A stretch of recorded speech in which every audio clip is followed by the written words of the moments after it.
Hello everyone. Today we are going to step barefoot onto the scorching sand of the Colosseum.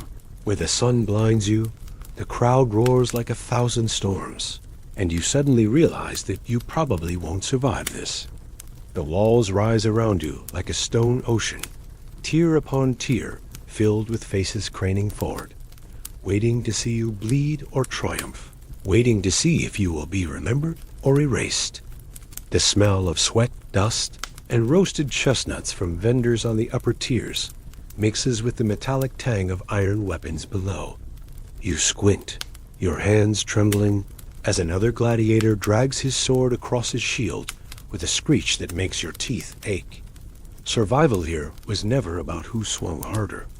It was about who understood the hidden game behind the spectacle. So before you get too comfortable, take a moment to like the video and subscribe, but only if you really like what I do here. And tell me in the comments where you're watching from, and what time it is right now for you. Now, let's embark on today's secret history journey together. You shuffle across the sand and realize the first shock.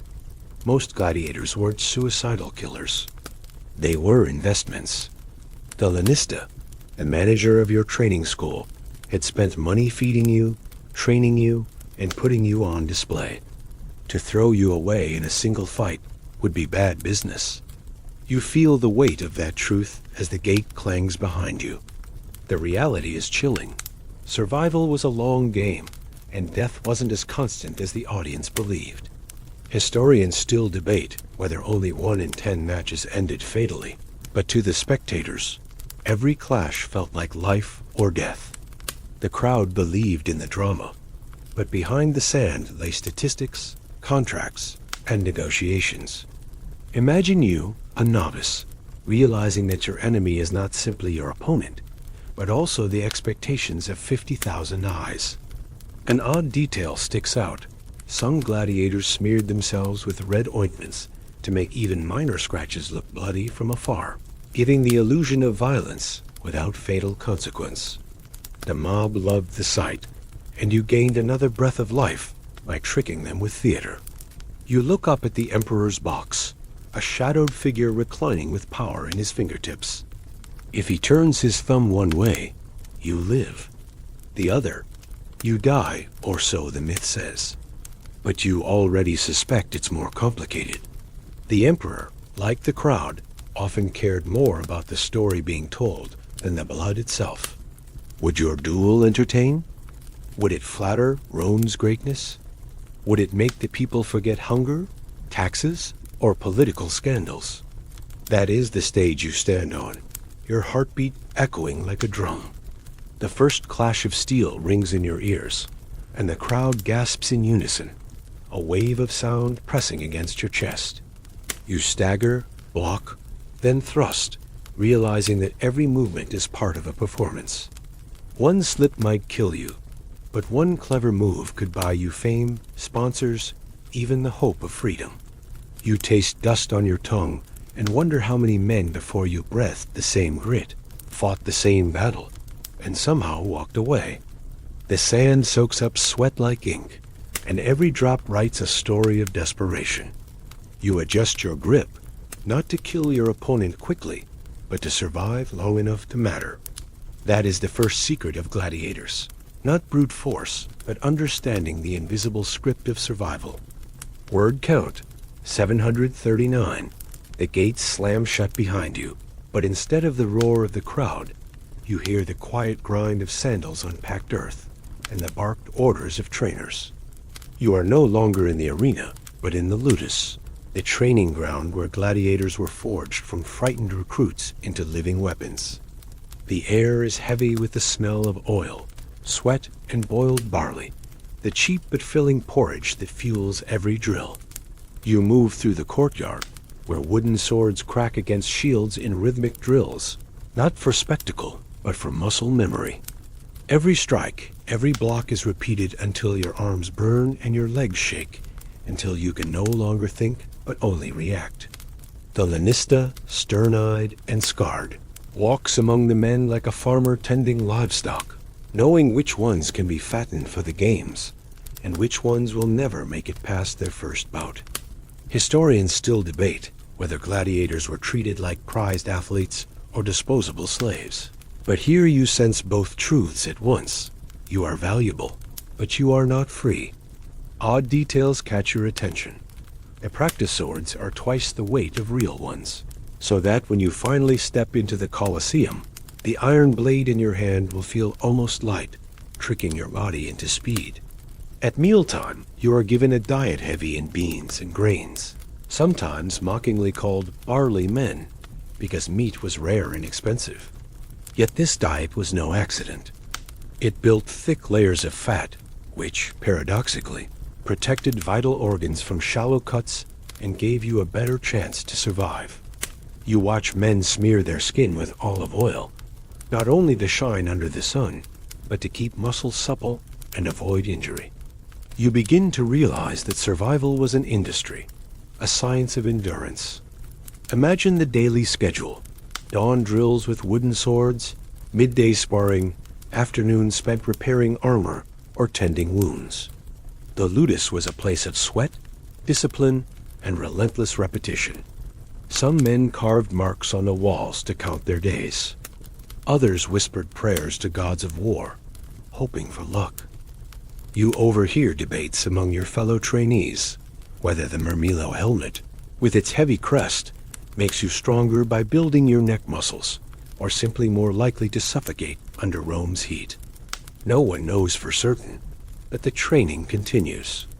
You catch sight of a physician walking among the fighters, applying vinegar to cuts and setting broken fingers with surprisingly careful skill. The lanista cannot afford for his men to crumble before the games. And yet, punishment is equally sharp. Slacking during drills brings lashes, and cowardice earns shame before the others. The training is not just physical. It is psychological warfare. You are taught to look at your opponent, not with hatred, but with calculation, to measure the angle of his shield, the rhythm of his breathing, the twitch in his shoulders before he strikes. Slowly, you become less a frightened recruit and more a strategist who sees patterns in every duel. You wonder if this transformation is survival or surrender.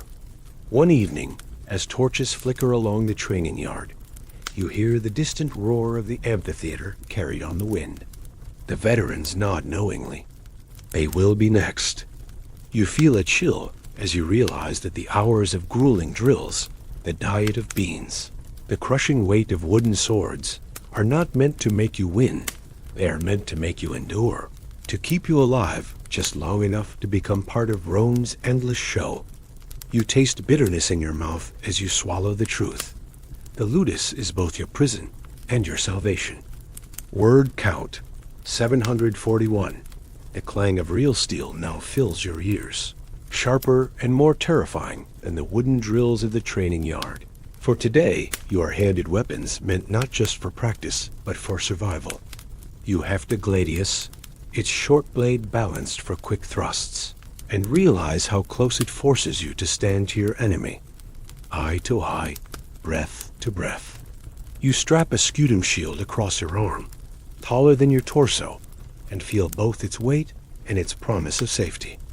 The trainers bark reminders that each type of gladiator has its own tricks, its own unspoken code of survival.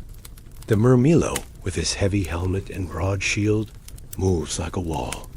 The Retiarius, armed only with a net and trident, dances with speed, hoping to entangle his opponent rather than meet him head-on. You notice the odd rituals: men tapping their swords against shields before combat, whispering quick prayers to Nemesis, goddess of balance, or spitting on the ground to ward off bad luck. Historians still debate whether these rituals were genuine faith or simply nerves made visible. But in the heat of the arena, you cling to any thread of superstition that promises another day alive. Your trainers tell you survival lies not in wild strength, but in deception. A feigned stumble can lure a reckless opponent into overreaching. A sudden scream of pain might make the crowd think you are wounded, when in fact you are preparing to strike. In the sands of the Colosseum, illusion can be as deadly as steel. One detail surprises you. Some gladiators learn to fight ambidextrously, switching hands mid-bout to confuse their opponents. A rare skill that could turn the tide of combat in a heartbeat. You spar against a fellow trainee, sweat dripping into your eyes, the taste of iron thick on your tongue from a bitten lip. Every move becomes a calculation. You angle your shield not only to block, but to reflect sunlight into his vision. You swing not to kill, but to bruise, to exhaust, to make him stumble so that the crowd will think you have won decisively without ending his life. For the crowd, blood is drama, but for you, victory is breath.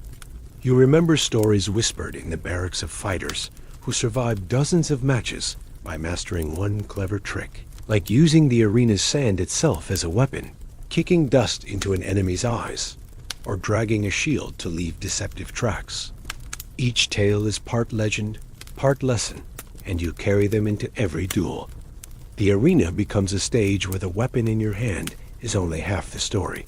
The rest is cunning, timing, and the will to bend perception. You realize that even as your muscles ache from endless sparring, the true battle is fought in the mind. The roar of the crowd, the glint of steel, the sweat stinging your eyes, these are not just burdens, but tools, elements to be twisted to your advantage. As twilight falls and you return to the barracks, your hands blistered and your body bruised, you lie awake replaying every move, every feint, every near miss. You know tomorrow could bring the real fight, and all these tricks will no longer be practice, but the difference between applause and silence. In that restless dark, you understand the third secret of survival. Gladiators live not by strength alone, but by mastering the strange marriage of ritual, deception, and sheer nerve that turned combat into performance. Word count, 740. Asterisk, you march back into the sunlight, and for a moment, it feels like stepping onto a stage. For the sand under your feet is not only a battlefield, but also a theater where 50,000 eyes burn holes into your skin.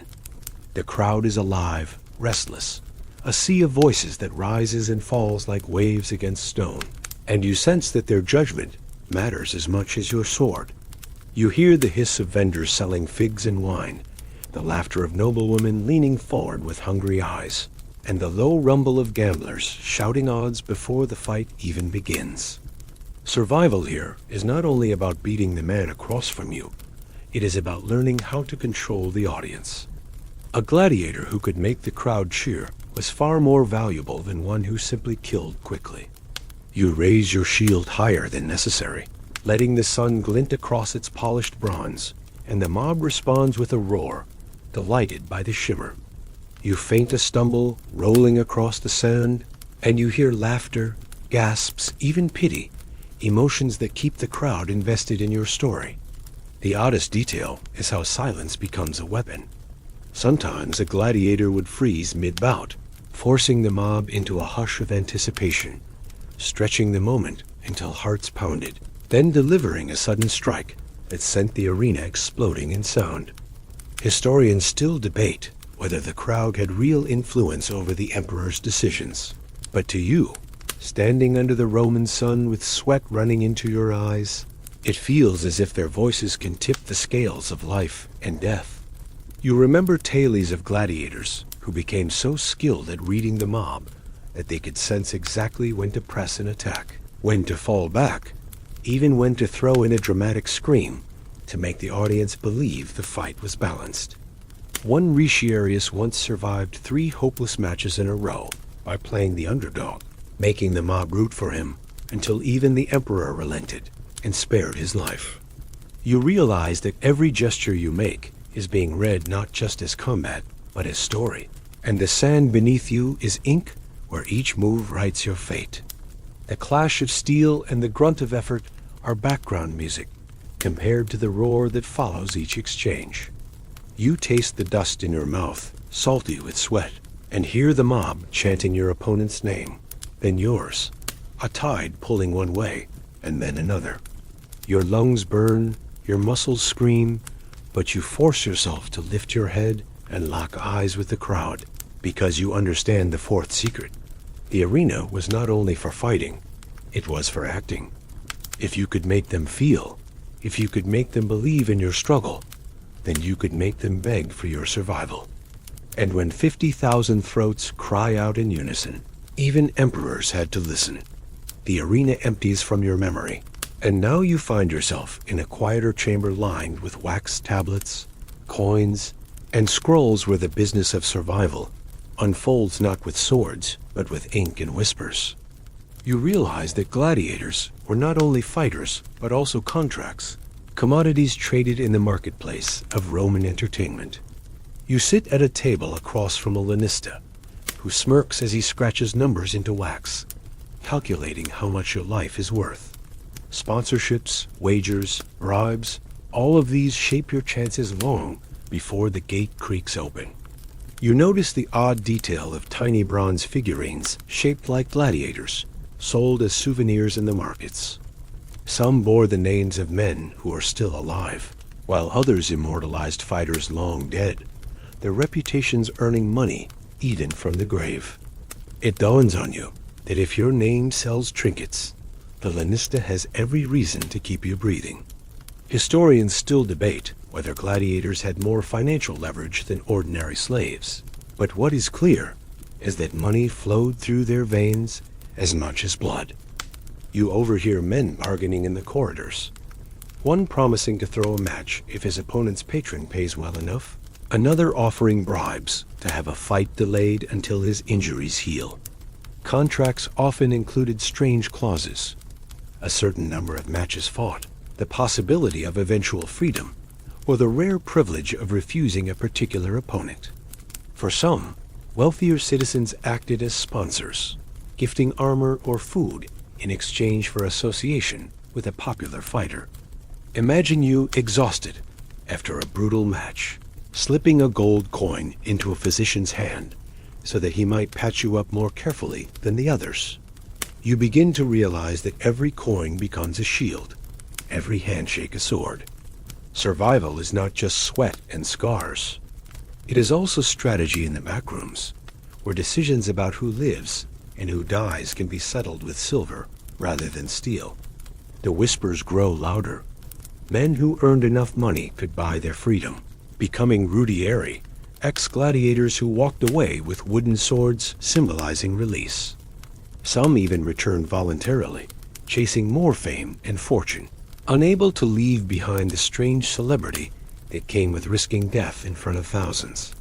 You feel the temptation yourself, imagining the cheers of the mob, the gifts tossed into the arena, the possibility of wealth beyond the dreams of common men. Yet you know the danger that the same money that buys your survival can also paint a target on your back.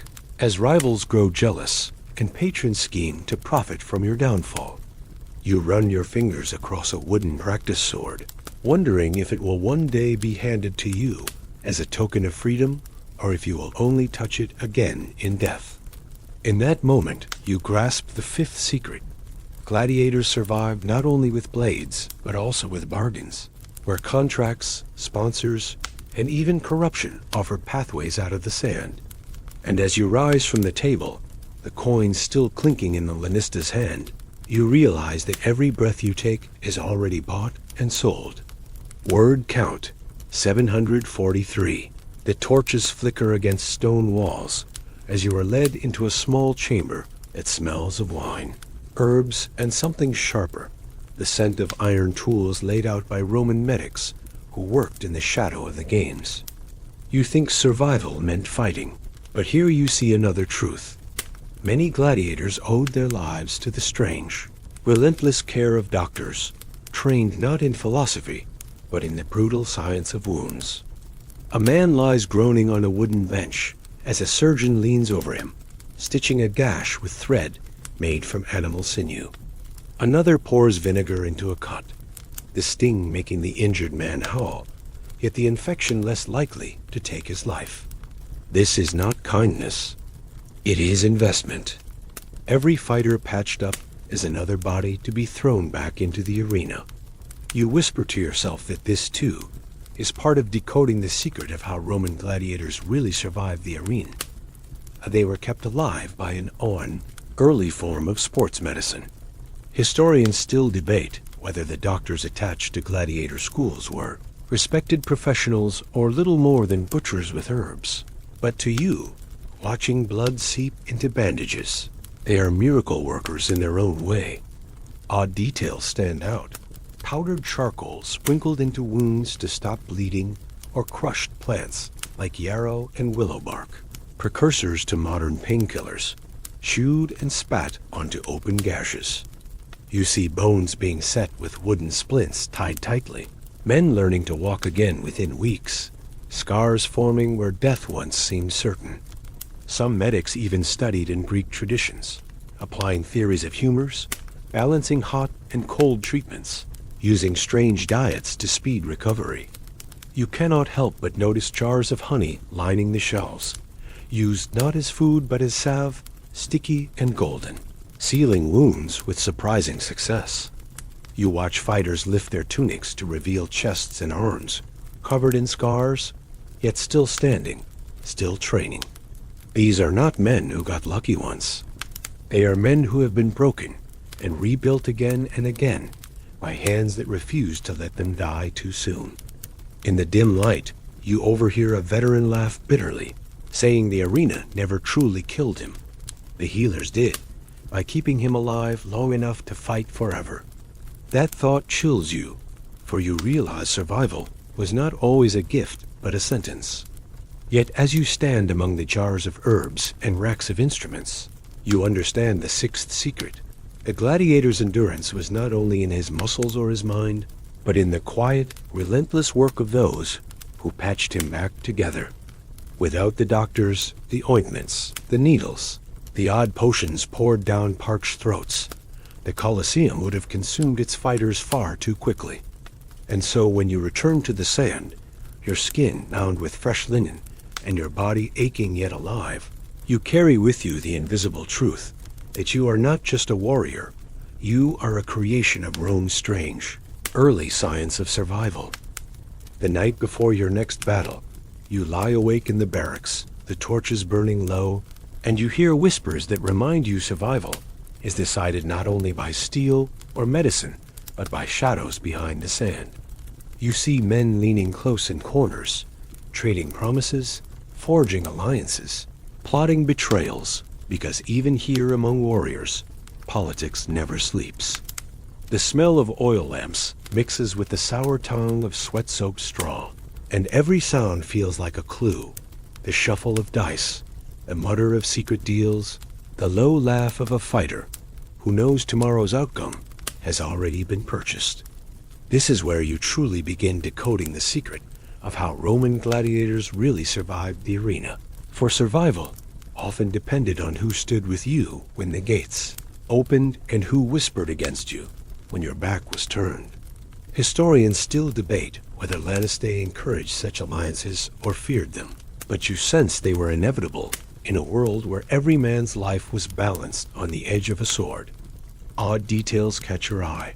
Charms tied around wrists, not to the gods above, but gifts from lovers, brothers, or even fellow gladiators who vowed to watch each other's backs.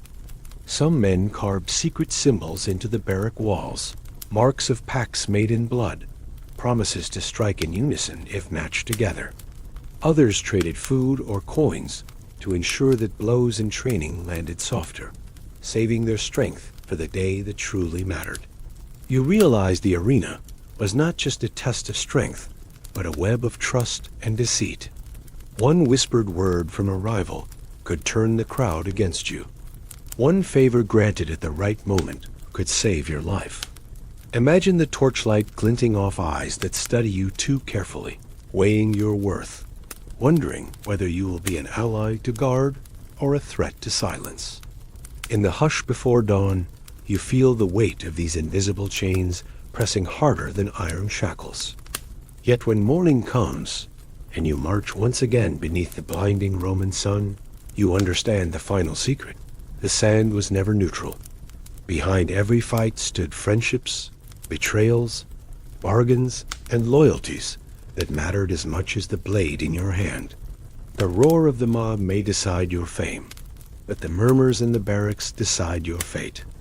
And as you lift your shield and prepare to face whatever enemy stands before you, you know with chilling clarity that decoding the secret of how Roman gladiators really survived the arena means looking not just at the clash of weapons, but at the unseen games that played out in shadows long before the first strike ever fell. The morning sun floods the Colosseum in gold, and you feel the weight of thousands of eyes pressing down like heat. But today you sense something even heavier, the gaze of the emperor himself. His box is draped in purple cloth, shaded by awnings, and guarded by statuesque soldiers. Yet it is his thumb, his nod, his fleeting smile that decides more than any blade. You feel your heart hammer because decoding the secret of how Roman gladiators really survived the arena was never only about training or tricks. It was also about politics, favor, and the spectacle of pleasing power. You hear the crowd roar, but you also hear whispers. A senator has wagered heavily on your survival. A noblewoman has begged the emperor for your life. Your lanista has paid a bribe to keep you from being slaughtered too soon. Historians still debate whether the emperor truly gave life and death signals with his thumb, or if that image was a later invention. But to you standing under the sun, the symbol is real enough to chill your bones. An odd detail strikes you. Sometimes emperors spared weak fighters simply because the crowd was entertained, while stronger ones were condemned for being too arrogant. Survival was not fair. It was theater played for the empire's image. You taste dust in your mouth as your opponent circles, but your eyes flicker not to him, but to the emperor's box. You slash, you stagger, you roar louder than your lungs allow, and each act is designed not only to win the fight, but to win the gaze above. You remember tales of gladiators who winked at the crowd, bowed mockingly to the emperor, or even pretended to beg dramatically, twisting the audience into frenzy until their voices overruled imperial silence. You realize with every strike that the arena is not simply sand and blood, but a mirror of Roman politics, where spectacle keeps citizens distracted and emperors adored. The chants swell, names are shouted, coins are tossed, and you feel as if every heartbeat is measured by how well you play your part in this grand manipulation. You thrust your blade, graze your opponent's arm, and when he falls, the noise is deafening, a living sea demanding a verdict. You look up, your chest heaving, your body trembling, but your survival is not in your hands. It rests in the whims of power, in the delicate balance of spectacle and politics, in the emperor's decision that must satisfy both the mob and the empire's image. In that moment, you understand the cruel beauty of decoding the secret of how Roman gladiators really survived the arena. They lived not only by sword and skill, but by the invisible theater of power, where emperors played gods and men became pawns in a game far larger than themselves. The sand is quiet now, the crowd dispersing, and you sit in the dim corridor that leads away from the arena, your chest still heaving, your arms trembling, but your mind racing with stories whispered among veterans' tales of those who lived long enough to become more than fighters, to become legends. You think of men like Flamma, a Syrian gladiator who was offered freedom 4 times, but refused it, choosing instead to remain in the games where he had mastered the art of survival. His story, half myth and half truth, is one more piece in decoding the secret of how Roman gladiators really survived the arena. For survival was not always escape, but sometimes embracing the role until it became identity. Historians still debate whether Flamma's refusal was pride, addiction to fame, or fear of life outside the walls of the Colosseum.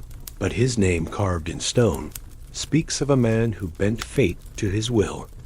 You remember other names too spiculous, beloved by Emperor Nero, who received riches beyond imagination, and Carpophorus, famed for facing wild beasts and walking away. These men did not merely survive. They shaped the very myths that kept the crowd hungering for more. Odd details cling to their stories. Golden cups gifted to a gladiator, villas promised, banquets where fighters were seated beside senators as honored guests. Some slipped quietly into retirement, their scars hidden beneath tunics, while others vanished, perhaps deliberately, blending back into Roman streets where no one recognized the hero who once made 50,000 throats roar.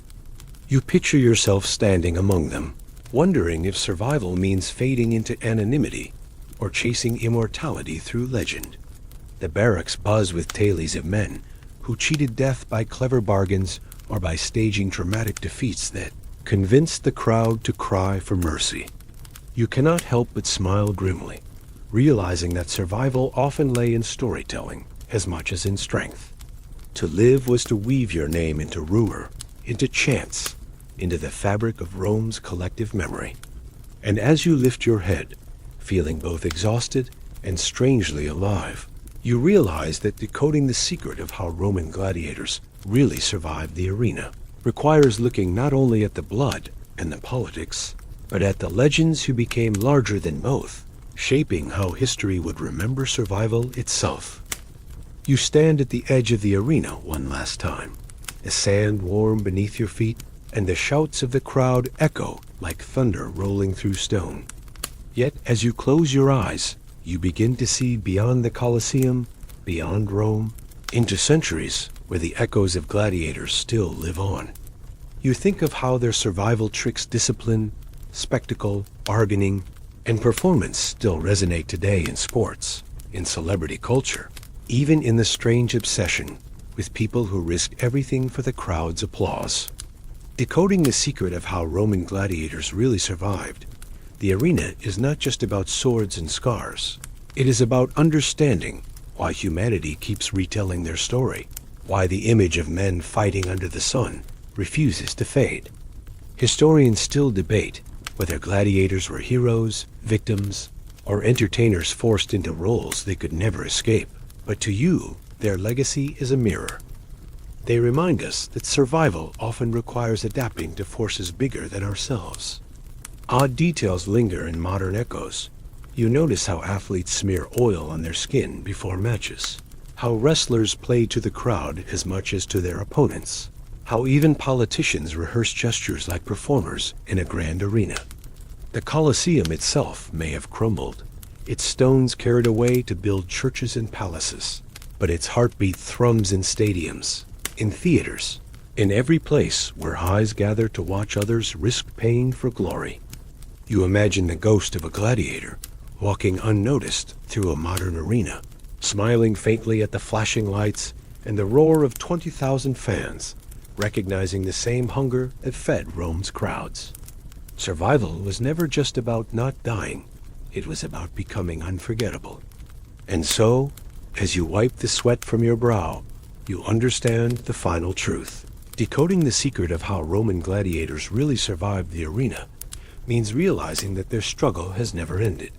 It continues wherever human beings gather to watch courage or fear or spectacle, and to decide with their voices who will be remembered. Now, breathe deeply and let the images blur. The roar of the crowd softens into a murmur, the blinding sun fades into twilight, and the heavy clang of steel becomes nothing more than distant echoes. You picture the sand cooling beneath your feet, the torches dimming, the air settling into stillness. Let the stories of gladiators drift like smoke, far away, their struggles fading into memory, leaving only the quiet rhythm of your own breath. You are safe, you are calm, you are far from the arena, and tonight you carry only the gentle reminder that survival is not about battle, but about endurance, patience, and rest. May these ancient whispers cradle you in peace. End of script. Wishing you much joy and health.